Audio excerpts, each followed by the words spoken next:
അധ്യായം 12. സ്വർഗത്തിൽ വലിയ ഒരടയാളം കാണപ്പെട്ടു. സൂര്യനെ ഉടയാടയാക്കിയ ഒരു സ്ത്രീ. അവളുടെ പാദങ്ങൾക്കടിയിൽ ചന്ദ്രൻ, ശിരസിൽ 12 നക്ഷത്രങ്ങൾ കൊണ്ടുള്ള കിരീടം. അവൾ ഗർഭിണിയായിരുന്നു. പ്രസവവേദനയാൽ അവൾ നിലവിളിച്ചു. പ്രസവ ക്ലേശത്താൽ അവൾ ഞെരുങ്ങി. സ്വർഗത്തിൽ മറ്റൊരടയാളം കൂടി കാണപ്പെട്ടു. ഇതാ, അഗ്നിമയനായ ഒരു ഉഗ്രസർപ്പം. അതിന് 7 തലയും 10 കൊമ്പും, തലകളിൽ 7 കിരീടങ്ങൾ. അതിന്റെ വാൽ ആകാശത്തിലെ നക്ഷത്രങ്ങളിൽ 1/3 വാരിക്കൂട്ടി ഭൂമിയിലേക്ക് എറിഞ്ഞു. ആ സ്ത്രീ പ്രസവിക്കുന്ന കുഞ്ഞിനെ വിഴുങ്ങാൻ സർപ്പം അവളുടെ മുമ്പിൽ കാത്തുനിന്നു. അവൾ ഒരാൺകുട്ടിയെ പ്രസവിച്ചു. സകല ജനപദങ്ങളെയും ഇരുമ്പ് ദണ്ടുകൊണ്ട് ഭരിക്കാനുള്ളവനാണ് അവൻ. അവളുടെ ശിശു ദൈവത്തിന്റെയും അവിടുത്തെ സിംഹാസനത്തിന്റെയും അടുത്തേക്ക് സംവഹിക്കപ്പെട്ടു. ആ സ്ത്രീ മരുഭൂമിയിലേക്ക് ഓടിപ്പോയി. അവിടെ 1260 ദിവസം അവളെ പോറ്റുന്നതിന് ദൈവം സജ്ജമാക്കിയ ഒരു സ്ഥലമുണ്ടായിരുന്നു. അനന്തരം സ്വർഗത്തിൽ ഒരു യുദ്ധമുണ്ടായി. മിഖായേലും അവന്റെ ദൂതന്മാരും സർപ്പത്തോട് പോരാടി. സർപ്പവും അവന്റെ ദൂതന്മാരും എതിർത്ത് യുദ്ധം ചെയ്തു. എന്നാൽ അവർ പരാജിതരായി. അതോടെ സ്വർഗത്തിൽ അവർക്കിടമില്ലാതായി.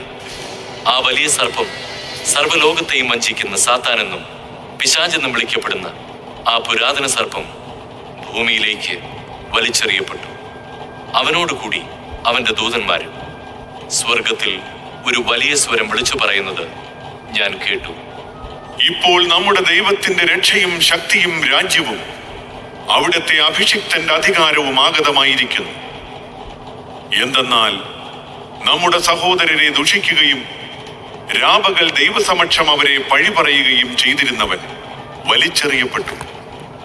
അവരാകട്ടെ കുഞ്ഞാടിന്റെ രക്തം കൊണ്ടും സ്വന്തം സാക്ഷ്യത്തിന്റെ വചനം കൊണ്ടും അവന്റെ മേൽ വിജയം നേടി. ജീവൻ നൽകാനും അവർ തയ്യാറായി.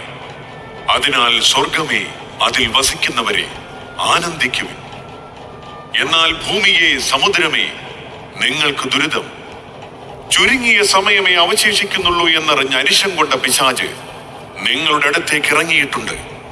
താൻ ഭൂമിയിലേക്ക് എറിയപ്പെട്ടു എന്ന് കണ്ടപ്പോൾ ആൺകുട്ടിയെ പ്രസവിച്ച സ്ത്രീയെ അന്വേഷിച്ച് സർപ്പം പുറപ്പെട്ടു. സർപ്പത്തിന്റെ വായിൽ നിന്ന് രക്ഷപ്പെട്ട് തന്റെ സങ്കേതമായ മരുഭൂമിയിലേക്ക് പറന്നു പോകാൻ വേണ്ടി ആ സ്ത്രീക്ക് വൻകഴുകന്റെ 2 ചിറകുകൾ നൽകപ്പെട്ടു. സമയവും സമയങ്ങളും സമയത്തിന്റെ പകുതിയും അവൾ അവിടെ സംരക്ഷിക്കപ്പെടേണ്ടിയിരുന്നു. സ്ത്രീയെ ഒഴുക്കിക്കളയാൻ സർപ്പം തന്റെ വായിൽ നിന്ന് നദി പോലെ ജലം അവളുടെ പിന്നാലെ പുറപ്പെടുവിച്ചു. എന്നാൽ ഭൂമി അവളെ സഹായിച്ചു.